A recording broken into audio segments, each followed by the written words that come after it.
Teman-teman sekalian, biasanya orang-orang yang mau menyiapkan diri untuk menjemput momentum tertentu didasari dengan hadirnya motivasi yang kuat. Ketika ada motivasi yang kuat, kecenderungan fitrah manusia itu mau menyiapkan diri dengan tangguh. Saya seringkali berikan satu gambaran yang sangat simpel. Kalaulah misalnya di waktu subuh itu disampaikan kepada orang-orang sekitaran bahwa siapa yang datang ke masjid tertentu untuk menunaikan ibadah subuh misalnya, misal saja, ini hanya satu gambaran untuk menunjukkan motivasi, maka dia akan mendapatkan 500.000 rupiah. Maka orang-orang yang kecenderungan yang membutuhkan harta benda, orientasinya kepada materi, boleh jadi datang ke subuh sebelum waktu subuh tiba. Mungkin ada yang itikaf, ada yang menginap, kan? Nah, ini tawaran manusia. Kadang-kadang menariknya, logika yang sama tidak bisa diterapkan dengan sempurna kepada kebutuhan akhirat kita. Kadang-kadang agak ironi, untuk 500.000 dikejar, bahkan ikut tidur di masjid untuk mendapatkan itu. Tapi ketika Allah tawarkan melalui lisan Nabi SAW yang mulia, bahwa orang-orang yang menjemput ibadah subuh itu, bahkan dengan 2 rakaat sebelumnya, 2 rakaat fajar, itu diberikan karunia yang lebih baik daripada dunia dan seisinya. Rakaatul fajri khairum minad dunya wa ma fiha, atau kama qala sallallahu alaihi wasallam. 2 rakaat fajar itu karunianya, nilainya lebih baik daripada dunia dan seisinya, lebih daripada dunia dan seisinya. Untuk itulah kemudian kita mencoba untuk memahami dan mendalami terlebih dahulu apa keistimewaan Ramadan itu, apa pentingnya Ramadan itu, sehingga dengan kita mengetahui tentang esensi Ramadan, pentingnya Ramadan dalam kehidupan kita, hadirlah motivasi yang positif yang bisa mendorong kita untuk betul-betul menyiapkan diri menjemput hadirnya Ramadan itu, bukan sekadar menunggu datangnya, tapi menjemput itu semua dengan seluruh motivasi terkuat untuk meraih setidaknya keistimewaan dimaksud. Ini yang menjadikan Allah Subhanahu wa Ta'ala seringkali menampilkan berbagai macam keistimewaan, berbagai macam kemuliaan-kemuliaan untuk menghidupkan fitrah kecenderungan manusia yang memang membutuhkan motivasi-motivasi kuat untuk menunaikan berbagai macam aktivitas kehidupannya, termasuk juga dalam rangkaian ibadah, termasuk juga dalam rangkaian menjemput anugerah Allah Subhanahu wa Ta'ala. Nah, di edisi yang pertama ini, dalam rangka menyiapkan kurikulum Ramadan, kita akan mencoba untuk mendatangkan dan menghadirkan terlebih dahulu keistimewaan Ramadan, yang dengan itu insya Allah jadi titik tolak kita menyiapkan satu kurikulum yang utuh belajar dari petunjuk Nabi SAW. Baik, sesi pertama dalam kajian kita mengenal keistimewaan bulan Ramadan. Teman-teman sekalian, jika kita melacak dalam dokumentasi keterangan-keterangan Nabi SAW yang diteruskan oleh sahabat-sahabat beliau SAW, murid-murid terbaik beliau, kemudian disampaikan pada generasi setelahnya, dan sampailah kemudian kepada era kita sekarang, dari lacakan yang ditemukan pada dokumentasi kitab-kitab para ulama yang di eranya itu mulai dituliskan. Jadi transmisi sanad istilahnya, ya, keilmuan yang disampaikan oleh Nabi secara verbal disampaikan lagi, kemudian muncul era penulisan yang memungkinkan dokumentasi itu ditulis, ya, dalam bentuk kitab dan diwariskan sampai ke kita serta terjaga. Ini uniknya, dan ini barangkali agak sulit ditemukan di kebiasaan komunitas lain atau bahkan keyakinan-keyakinan lain. Jadi yang unik di Islam ini sekaligus menjaga orisinalitas ajarannya adalah apa yang tertuliskan terjaga juga dengan hafalan. Ini yang unik. Jadi disinilah ada penguatan, ya, dan yang bisa divalidasi, penguatan yang bisa divalidasi terhadap seluruh bagian ajaran-ajaran keagamaan. Di Islam itu apa yang dituliskan dikuatkan juga dengan hafalan. Jadi tulisan dicek dengan hafalan, dan itu generasi per generasi, bukan orang per orang. Yang menghafalnya bukan 1-2 orang, tapi banyak kalangan yang tidak memungkinkan di antara mereka sepakat dalam kedustaan. Ya, ini yang disebut dengan mutawatir namanya. Jadi sekian ribu orang, sekian ratus ribu orang, setiap generasinya ada orang-orang yang menghafal, kemudian juga kitabnya sampai ke kita, dan bisa terjadi saling pengecekan dan terjaga itu semua. Sehingga yang tersambung kepada Nabi pun ulama memberikan syarat-syarat tertentu. Wattasala isnaduhu binaqlil 'adid dhabiti 'alal 'adid dhabiti min ghairi syududin wala 'illatin qadihah. Itu tersambung riwayatnya, orang-orang yang diketahui dengan baik, profilnya jelas kemudian hari, ya, bisa dilacak, lalu punya sifat adil, punya sifat yang baik, ya, tidak banyak masalah, lalu punya hafalan yang kuat, dhabit, ya, dipertanggungjawabkan hafalan itu, bisa dicek, kemudian juga bisa menjaga marwah, orangnya kredibel, punya integritas, ya tidak cacat. Cacatnya pun ada cacat moral, ada cacat hukum, semua dikaji. Bahkan ulama membuat kitab-kitab khusus untuk membuat standar penelitian bagi para periwayat-periwayat informasi keagamaan ini. Ya, ada kitab misalnya Al-Jarh wa Ta'dil, ya, ada Mizanul I'tidal dan sebagainya. Itu adalah kitab-kitab yang menjadi standar penelitian. Luar biasa. Nah, terkait dengan itu semua, kita lacak dokumentasinya terkait dengan keistimewaan Ramadan bisa ditemukan di Sahih Al-Bukhari. Baik di nomor hadis ke-38, kemudian juga nomor hadis 2014, ya. Kita ambil dua kitab sahih dulu, ya. Di Sahih Muslim ditemukan di nomor hadis 760, ya, ada juga di At-Tirmidzi, tapi kita batasi juga nanti di Al-Bukhari dulu dengan di hadis Muslim supaya bisa lebih spesifik dan fokus kajiannya. Dengan riwayat yang serupa, teman-teman, dari sahabat Abu Hurairah radhiyallahu taala anhu. Karena kita waktunya terbatas, saya cukupkan di sanad yang terakhir saja. Ya, dari sahabat Abu Hurairah radhiyallahu taala anhu. Nah, ini kuliahnya, nama aslinya Abdurrahman bin Sahal. Ya, telah saya kisahkan beliau di berbagai macam kesempatan. Kita kadang ngaji hadis, kenapa penting mengulas sedikit tentang sanadnya supaya kita bisa mempelajari dua hal. Ya, yang pertama terinspirasi dari perjalanan hidupnya, bagaimana sahabat ini bisa mencapai titik tertinggi dalam kehidupan mereka, baik sebagai seorang penuntut ilmu misalnya, atau ada di antara mereka yang pebisnis, di antara mereka juga yang menariknya di birokrasi, di militer, tapi dalam saat yang sama mereka menjadi pribadi yang sangat agung dan dimuliakan oleh Allah Subhanahu wa taala. Ya, mereka konsisten tahajud, mereka konsisten juga belajar, menghafal Quran dan sebagainya dengan semua lintas profesi yang mereka miliki.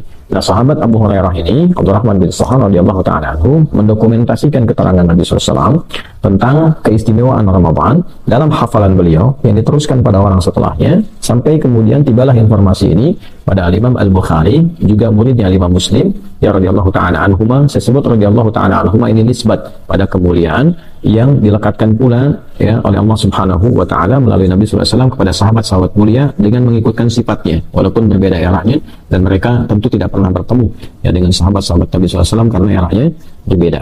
Tapi ada beberapa kalangan ulama yang membuat standar sifat-sifat sahabat yang kemudian diikuti oleh orang-orang setelahnya, walaupun tidak mencapai pada derajatnya sahabat, tapi dengan kemiripan sifat-sifat ini maka sebagian melekatkan gelar radhiyallahu taala anhu. Itu untuk menunjukkan betapa amalnya itu luar biasa, sehingga Allah ridha dengan amalan itu dan diabadikan, dikenang, dijaga oleh generasi di masa itu sampai generasi setelahnya. Sahih Al-Bukhari terjaga sampai dengan sekarang. Demikian Sahih Muslim, tadi saya sampaikan di nomor hadis ke-38, kemudian 2014, 2014, dan di hadis Muslim nomor hadis 760.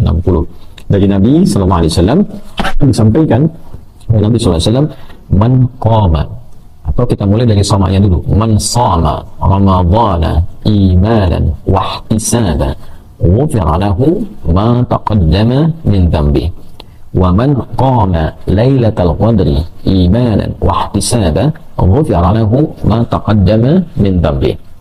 Nah, teman-teman, kita ambil di semua ini satu hadis dulu yang menunjukkan kemuliaan Ramadan, yang dari satu ini kita akan merasakan betapa manfaatnya begitu luas dan melimpah. Seharusnya cukup dengan satu ini saja kita betul-betul menyiapkan diri untuk menjemput Ramadan, walaupun hanya satu ini saja. Nabi SAW menyampaikan, man shoma Ramadan, siapapun, man, ya, itu isim mausul, yaitu kata yang menunjuk pada bentuk konjungsi, kata sambung, tapi memberikan penekanan kepada objek yang dituju, ya. Man shoma, siapapun, bentuknya tunggal, bersifat general.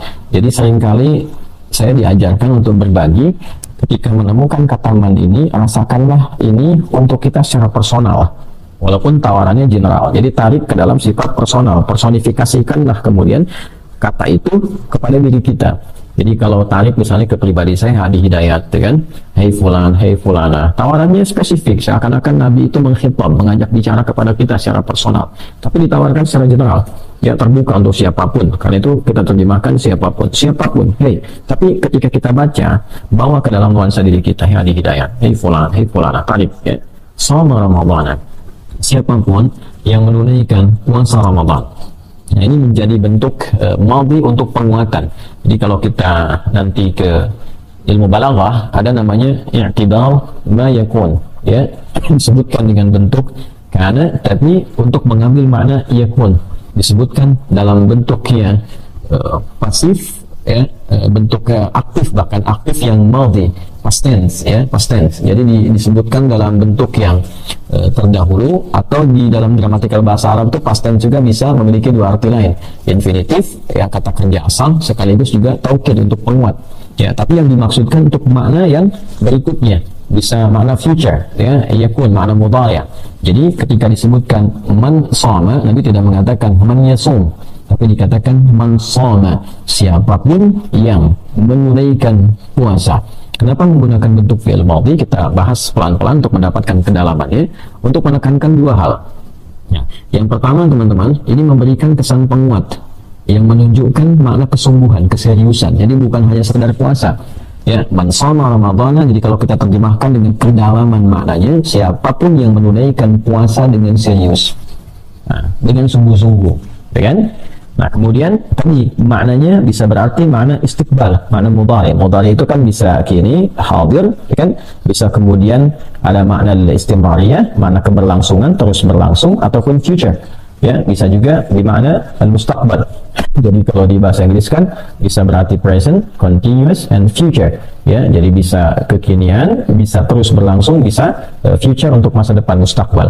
Jadi kalau kita pahami dengan makna yang kedua, siapapun yang menunaikan puasa Ramadan dengan sungguh-sungguh. Nah, ketika kalimat ini disebutkan, ini berlaku satu isyarat untuk menyiapkan ke Ramadannya. Nah, sekarang kan diakibari mayakun akan dikerjakan ya. Jadi sekarang belum tiba Ramadannya, sekarang masih Sya'ban, ya kan?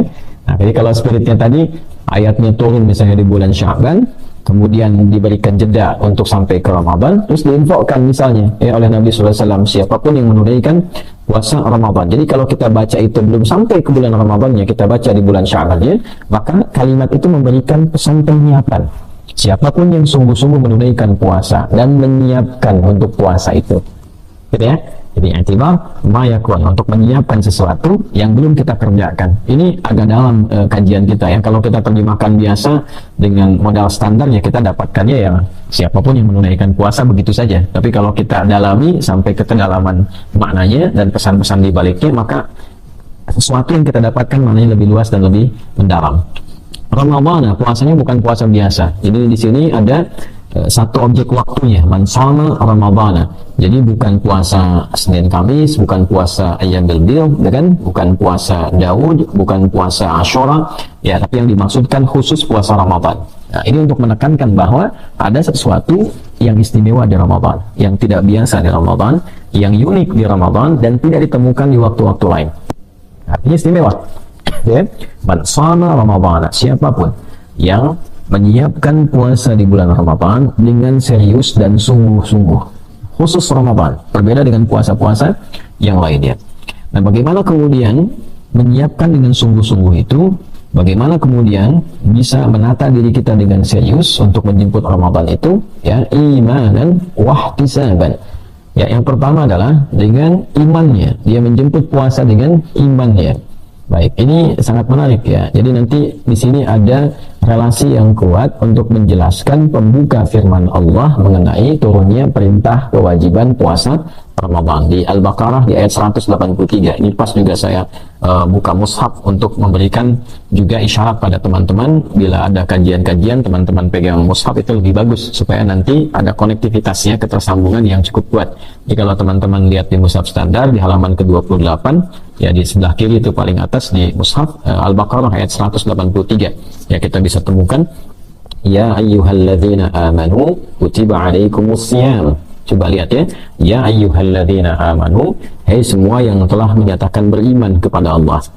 Nah, ini puasanya dibuka dengan kata iman, panggilannya dibuka dengan kata iman, ya ayyuhalladzina amanu, hai semua yang telah menyatakan beriman pada Allah Subhanahu wa taala. Kalau teman-teman bisa mengakses ke buku kami yang pernah saya tuliskan tentang makna ayat puasa, alhamdulillah diberikan petunjuk kemudahan oleh Allah itu untuk berbagi dengan teman-teman lewat buku itu, menganalisis setiap huruf, setiap katanya dari Al-Baqarah 183 sampai Al-Baqarah 187. Nah, kita temukan bahwa perintah puasa itu dibuka dengan kata iman. Bahkan ini bisa dianalisis. Ya, disebutkan misalnya berapa kali dalam Al-Quran, ayyuhanya, alladzina, dan seterusnya.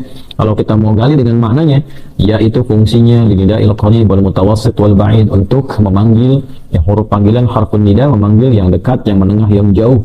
Ya seakan-akan ini orang beriman semua dipanggil oleh Allah dengan semua jarak dan keadaan imannya. Jadi baik imannya yang masih merasa lemah sehingga merasa jauh dari Allah, baik yang imannya standar biasa-biasa sehingga ketika dipanggil baru datang, atau yang merasa imannya kuat belum dipanggil sudah mempersiapkan diri. Ya terkait dengan Ramadan, ada yang ya nunggu aja Ramadan datang saya puasa, ya kan. Kalau iman lemah ya kok cepet banget ya tiba-tiba puasa lagi gitu, saya harus tahan lapar, tahan haus. Tapi dia merasa punya iman. Ya yang imannya kuat belum datang sudah dia persiapkan dari sekarang, sudah ingat, sudah pengen nyiapkan tarawih dan sebagainya. Nah ini kondisi-kondisi yang berbeda-beda. Namun demikian ayu yang munada hanya untuk tanbih, mengingatkan. Jadi Allah tegaskan, Allah ingatkan ya alladzina, kepada semua pemilik iman, yang penting merasa punya iman. Nah inilah menarik nih. Ya, yang penting merasa punya iman. Semua orang yang menyatakan dirinya punya iman. Jadi Allah di sini memosisikan semuanya itu rata. Baik yang merasa imannya kuat, imannya standar, imannya merasa lemah, itu disamakan keadaan panggilannya oleh Allah. Yang penting kamu merasa punya iman. Ya, kutiba alaikumus syiyam, diwajibkan untukmu itu menunaikan ibadah puasa sesuai ketentuannya. Jadi menariknya teman-teman sekalian, pelaksanaan ibadah puasa Ramadan di dalam Al-Quran ketika ayatnya diturunkan berupa kewajiban, itu pembukanya menggunakan kata iman. Ya seakan memberikan sebuah relasi yang sangat kuat dan positif bahwa penunaian puasa itu tidak mungkin bisa dilakukan kecuali dengan dorongan iman. Ini poinnya. Jadi berbahagialah siapapun kita ya yang mengaku sebagai muslim dan masih punya keinginan menunaikan puasa Ramadan. Ini sekaligus menunjukkan tanda bahwa iman kita itu masih ada. Dan itu diapresiasi oleh Al-Quran, dinilai betul oleh Allah Subhanahu wa Ta'ala. Bersyukurlah teman-teman sekalian. Sekali lagi bersyukurlah, berbahagialah ketika akan tiba Ramadan, tiba kemudian kita masih punya keinginan kuat untuk menunaikannya. Ini tanda pertama berupa hadirnya karunia Allah Subhanahu wa Ta'ala bahwa kita masih bisa mendapatkan cahaya iman. Yang berbahaya itu kalau sudah nggak peduli. Yang berbahaya itu kalau bahkan ada yang anti, mengatakan dirinya mukmin, ya beriman tapi anti Ramadan misalnya, ya, atau bahkan demonstratif menolak puasa dan sebagainya. Ini menunjukkan sesuatu yang berkebalikan, bahkan berpotensi kufur karena menolak risalah. Ya, ini yang sangat berbahaya. Ya ayyuhalladzina amanu, hai semua orang yang telah menyatakan beriman. Jadi imannya dulu baru kutiba alaikumus syiyam.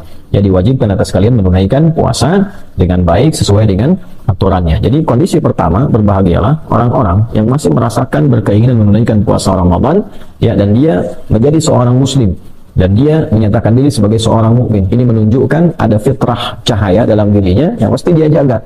Nah itulah yang dibawa oleh kita untuk menunaikan puasa Ramadan.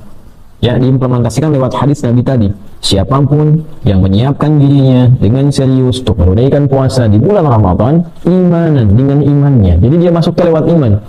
Ya, bukan karena sekedar Ramadan tiba gitu kan, kemudian puasa misalnya.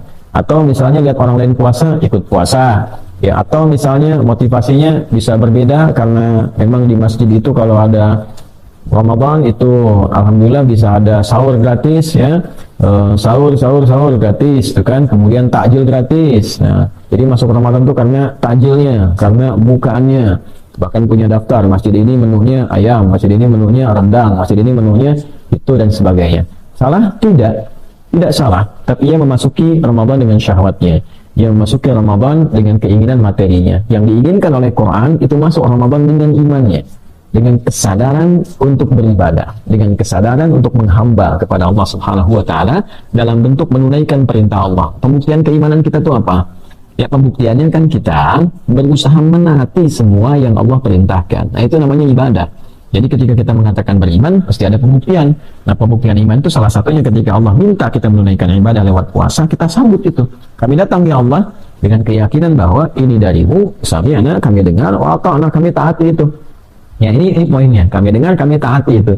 Nah, karena itu sahabat sangat senang kalau ada ayat-ayat dibuka dengan ya ayyuhalladzina amanu, karena mereka ingin membuktikan keimanan mereka pada Allah Subhanahu wa Ta'ala dan Rasulnya. Maka mereka berkata, wa qalu sami'na wa ata'na.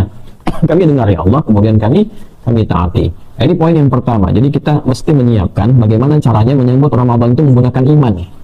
Ini dulu ya, jadi saya buka ini dulu nanti sebagai pengantarnya untuk menemukan motivasi terkuatnya. Setelah itu baru kita rumuskan kurikulum-kurikulumnya.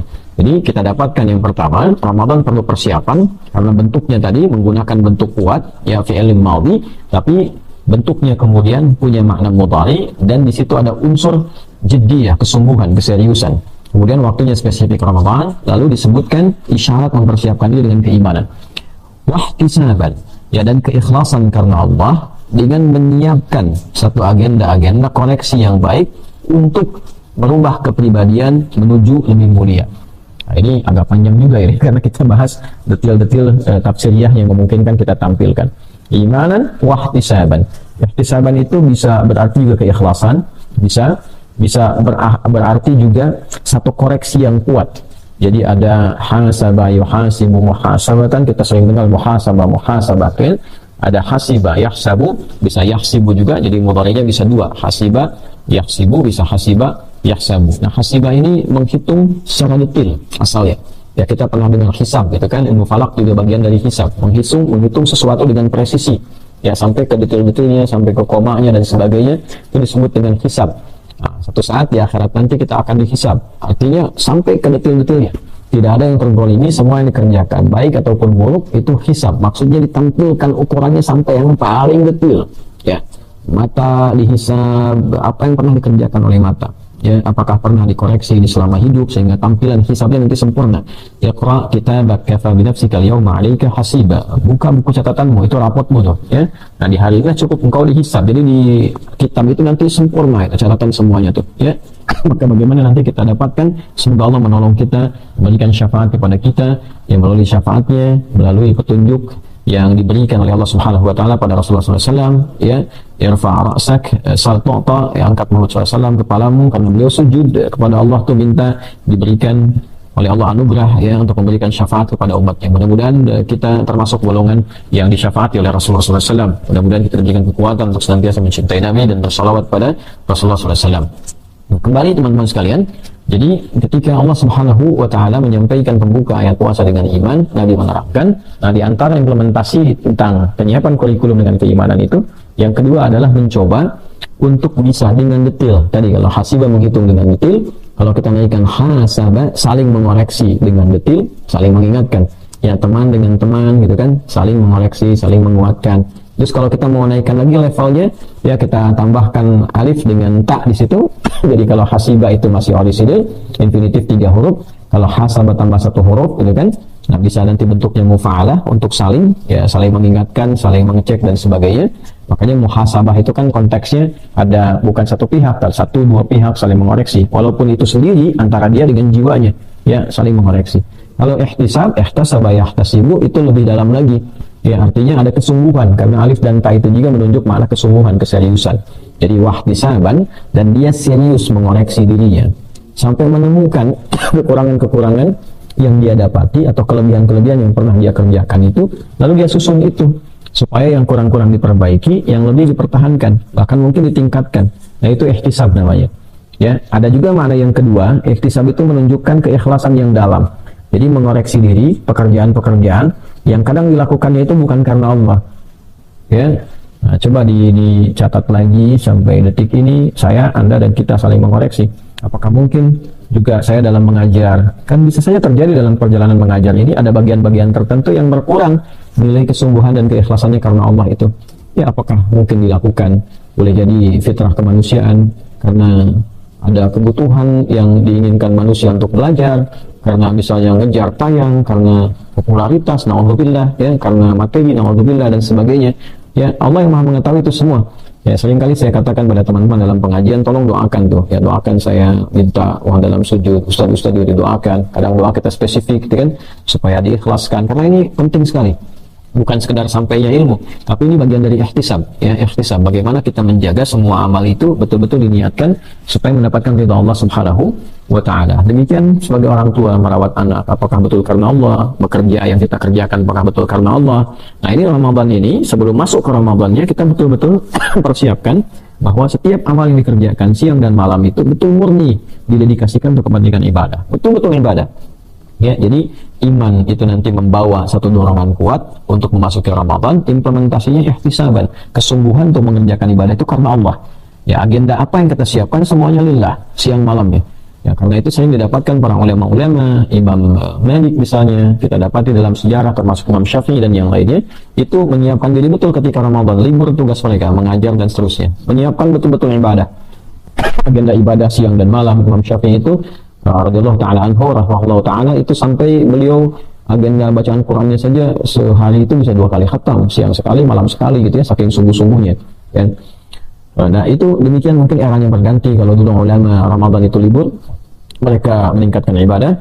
Ya ustaz-ustaz, mungkin para kiai sekarang malah Ramadan meningkat dengan mengajar, ya sah-sah saja. Mungkin kan eranya berubah, banyak kemudian mengajar. Tapi poinnya adalah ihtisaban, ya ihtisaban, betul-betul menyiapkan diri menjadi ibadah. Ngajarnya pun ibadah, kultum tarawihnya ibadah, ya bukan ihtisab amplop ya, untuk menghitung berapa masjidnya, berapa amplopnya, berapa isinya. Nah itu juga masuk kategori yang akan dinilai gitu kan, apakah memang dunia yang dicarinya ataukah ridha Allah yang ingin didapatkannya.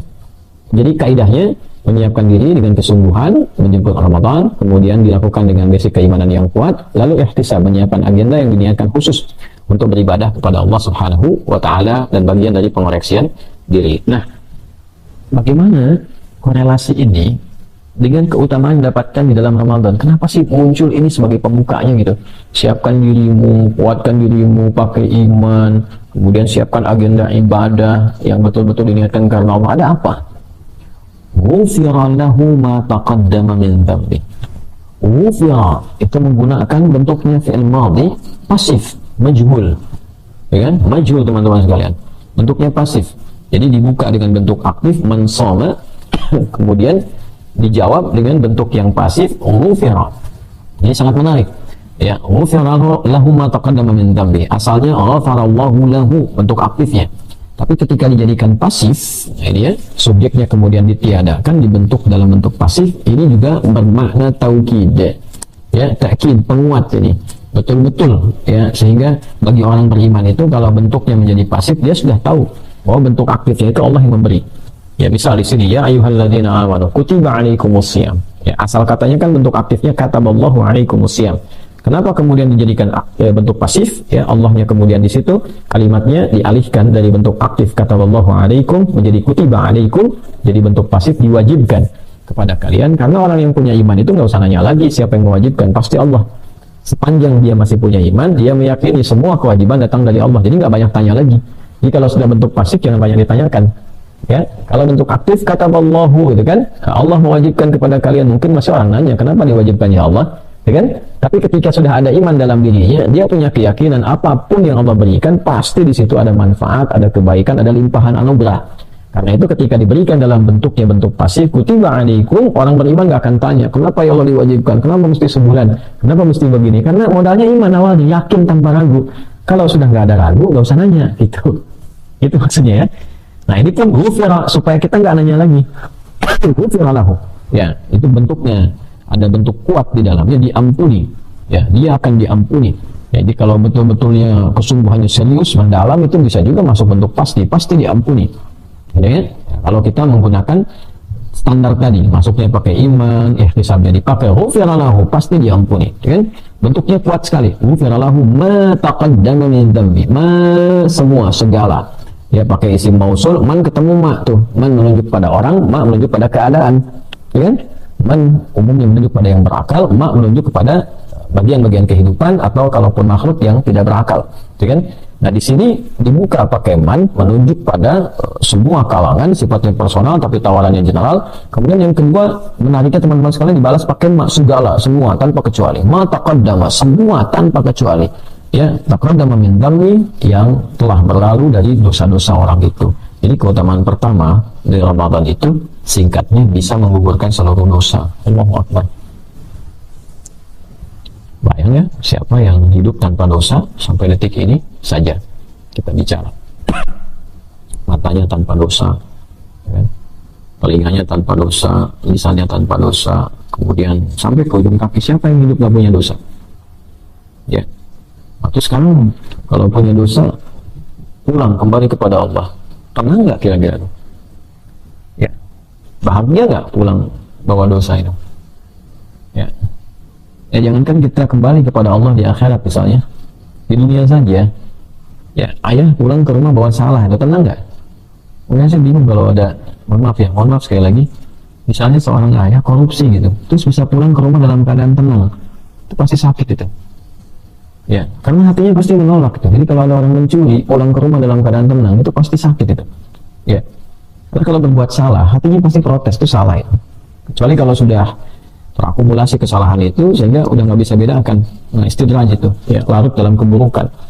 Ya, apalagi disambut istri juga, sambut keluarga juga, sama-sama menyambut dalam keburukan, itu pasti bermasalah. Nah, yang demikian kita doakan itu ya. Kita doakan, karena sepanjang hidup itu belum meninggal, itu masih punya hak untuk bisa berubah jadi lebih baik. Itu yang penting kita tekankan. Siapapun pasti punya masa lalu yang mungkin di dalamnya ada kesalahan-kesalahan, tapi sepanjang dia hidup, dia masih berhak menjadi pribadi yang lebih baik. Karena itu saya seringkali juga mengingatkan untuk diri pribadi, untuk kita semua, siapapun ya, setiap kita pasti punya masa lalu yang kurang baik, tapi kita punya harapan yang ditawarkan oleh Allah Subhanahu wa Ta'ala, dicontohkan oleh Nabi, dijelaskan pada kita dengan rahmatan lil alamin, bahwa kita punya kesempatan menjadi pribadi yang lebih baik sebelum meninggal. Ya, semoga husnul khatimah ya. Oleh karena itu, dalam kehidupan saja kalau salah kan malu pulang. Ada anak salah pada orang tua, pulangnya kan berat gitu, ya kan? Nah, demikian pula orang-orang yang berbuat salah dengan hartanya, dengan jabatannya. Salah di jabatan kan gak enak pulang gitu. Nah, sekarang ada dosa, ada salah, terus mau pulang kepada Allah, gimana itu? Ya, terus ada yang lebih ironi lagi. Ironinya, sudah banyak dosa, mencurinya banyak, terus begitu meninggal pengen disebut almarhum gitu. Ya, almarhum itu kan yang disayang. Kita bisa disayang. Ya, almarhum itu adalah yang disayang oleh Allah. Allah punya sifat namanya Rahman dan Rahim. Orang yang mendapatkan Rahman dan Rahimnya Allah disebut almarhum. Ya, bagaimana hidupnya penuh dengan tindakan kriminal, pas meninggal pengen disayang gitu. Jadi repot. Nah, oleh karena itu, kalau harapan terbesarnya almarhum pengen disayang, ya kita menyiapkan diri. Nah, Ramadan itu momentum terbaik, karena semua dosa besar dan kecil itu berpotensi diampuni. Dan sigat yang ditampilkan, ya, kata yang ditampilkan itu bentuknya kuat sekali. Ghufira lahu ma, semua dosa-dosa ma taqaddama min dzambi, semua dosa yang pernah dikerjakan berpotensi diampuni. Ramadan. Ya, Ramadan teman-teman sekalian. Ya, kemudian setelah itu, wa man qama lailatul qadri imanan wa ihtisaban ghufira lahu ma taqaddama min dzambi. Bahkan nanti dalam kalimat yang berbeda, man qama ramadhana imanan wa ihtisaban. Jadi ini siang malam, kalau shoma kan paginya. Ya kan? Pagi itu kalau diambil bentuk umum itu menunjukkan dari fajar sampai ke maghrib dalam konteks puasa. Jadi kadang ulama bagi dua antara pagi dengan malamnya, atau kadang disebut siang ya, untuk mengambil tengah-tengahnya. Maksudnya dari mulai fajar sampai ke maghrib, kemudian ibadah malam dari ba'da maghrib artinya isya sampai dengan menjelang fajar. Jadi kalau kita hadirkan itu 24 jam peluang ampunan Allah itu diturunkan. Ramadan sebulan penuh. Allahu Akbar. Gak dapat di satu malam berikutnya, gak dapat di malamnya siangnya. Itu 24 jam ampunan Allah ditebarkan. Jadi kalau ada orang kemudian misal meninggal dalam keadaan dia telah memohon ampun kepada Allah sedang puasa paginya, terus dia istighfar, kan? Dia koreksi diri, ihtisab tadi itu ihtisab, koreksi ujung kepala sampai ujung kaki dengan iman. Semalam misalnya kan dia sholat, kadar Allah baik itu siangnya ataupun malam misalnya dia meninggal dalam keadaan itu sedang istighfar betul, sedang minta ampun, itu berpotensi diampuni semua dosa. Diampuni semua dosa. Ya, ada bab tertentu yang dipisahkan oleh ulama untuk bisa diselesaikan supaya tidak menggantung terlebih dahulu. Dosanya diampuni, tapi kalau terkait harta misalnya tentang utang piutang gitu ya mesti dilunasi dulu. Di keterangannya dosa diampuni tapi tidak memberikan penekanan utang lunas gitu kan. Jadi utang tetap diusahakan untuk dilunasi terlebih dahulu. Tapi ini anugerah terbesarnya adalah apa? Dosa diampuni. Ini sesuatu yang sangat luar biasa. Ya, sulit untuk kita dapatkan dalam kehidupan kita, teman-teman sekalian. Oleh karena itu, jika merasa tidak aman dengan maut, artinya bisa datang kapan saja, dan merasa belum aman dengan amal, artinya kita merasa banyak salah dan sebagainya, maka sebagai muslim yang baik, insan beriman yang baik, seyogyanya dan cerdas, dia menyiapkan diri. Wah, ini peluang. Saya diampuni dosa ya. Ya, paginya, malamnya, siangnya, sorenya, 24 jam ampunan Allah diturunkan. Maghfirah, rahmah, bahkan itqum minan nar, peluang potensi dibebaskan dari neraka itu hadir 24 jam dalam sehari, terus ditampilkan. Kapan lagi dapat seperti ini? Ya, karena itu ada hadis yang sangat viral, termasuk Al-Hakim An-Naisaburi memasukkan hadis ini dalam kitab Mustadrak beliau, bahwa nanti ada 3 kalimat yang disampaikan dari Nabi SAW. Salah satunya ini adalah sesuatu yang sangat menarik. Ya, siapa yang sampai ke bulan Ramadan ya, kemudian dia tidak mendapatkan ampunan Allah Subhanahu wa Ta'ala, maka sangat disayangkan, jauh dari rahmat Allah, sangat disesalkan, tidak mendapatkan anugerah yang dimaksudkan. Man adraka ramadhana falam yughfar lahu, ya, orang yang mendapati Ramadan tapi nggak memanfaatkan potensi Ramadan supaya dosanya diampuni. Itu rahimaan farajulin, pembukanya tuh, kotor hidungnya, belang hidungnya, atau bu'dan dalam salah satu tafsirnya, jauh dari rahmat Allah Subhanahu wa taala. Jadi rahimaan farajulin itu satu idiom yang ditampilkan dalam bahasa Arab untuk menunjuk seseorang dengan perilaku yang kurang etis, ya, sesuatu yang nggak bagus. Ya, kalau bahasa kita itu hidung belang tuh, hidungnya kotor itu. Hidung belang kan dulu ada satu sejarah juga di era kolonial itu, ya, di Belanda itu kalau ada yang berzina itu, ya, itu kemudian yang dua-duanya laki-laki perempuan itu akan dihukum sampai meninggal. Ya, ada yang dirajam, dilempar, ada yang dipenggal dan sebagainya. Tapi sebelum itu laki-lakinya dibelangin dulu hidungnya, ya, untuk menunjukkan bahwa ini perbuatan kotor yang tercela. Jadi pernah terjadi saat di Batavia itu, ya, seorang prajurit pernah kemudian berzina dengan salah satu kolega dari gubernur pada masa itu, entah JP Kun atau yang lain gitu kan. Kalau teman-teman bisa cek sejarahnya, itu ada juga di kota tua itu di Jakarta, ya teman-teman, kalau cek itu sejarah. Nah, itu kemudian prajurit itu berzina dengan salah satu kolega, ya, pembesar di Belanda pada masa itu, dan ketahuan langsung dihukum. Dan sebelum dihukum itu, ya, dieksekusi sampai meninggal keduanya. Itu yang laki-laki diberikan tanda di hidungnya, ya, dengan arang gitu untuk menunjukkan kehinaan. Maka di situ belangnya hidungnya disebutlah hidung belang. Itu asal-asal dari kata-kata hidung belang yang menyebar di masyarakat dikaitkan dengan perilaku yang menyimpang. Nah, ini rahimaan farajulin, kotor nih hidungnya, belang hidungnya gitu kan. Nah, ini untuk menunjukkan sesuatu yang nggak pantas lah.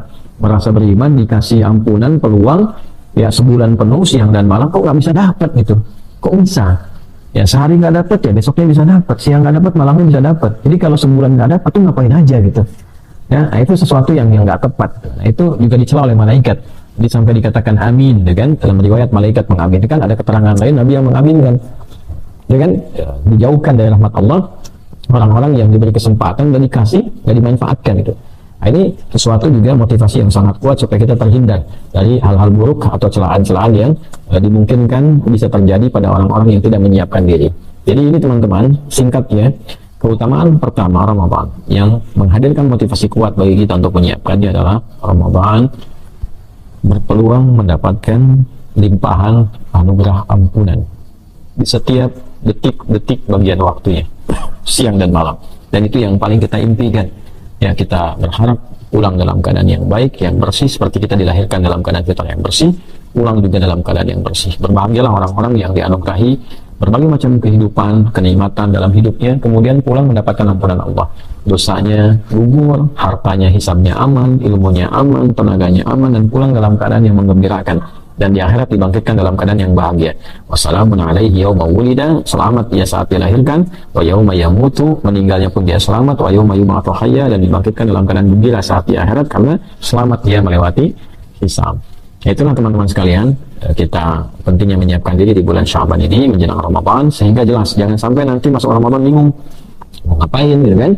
Terus cara menjemput ampunan Allah itu seperti apa, amalannya bagaimana, apa yang mesti dikerjakan siangnya, seperti apa malamnya.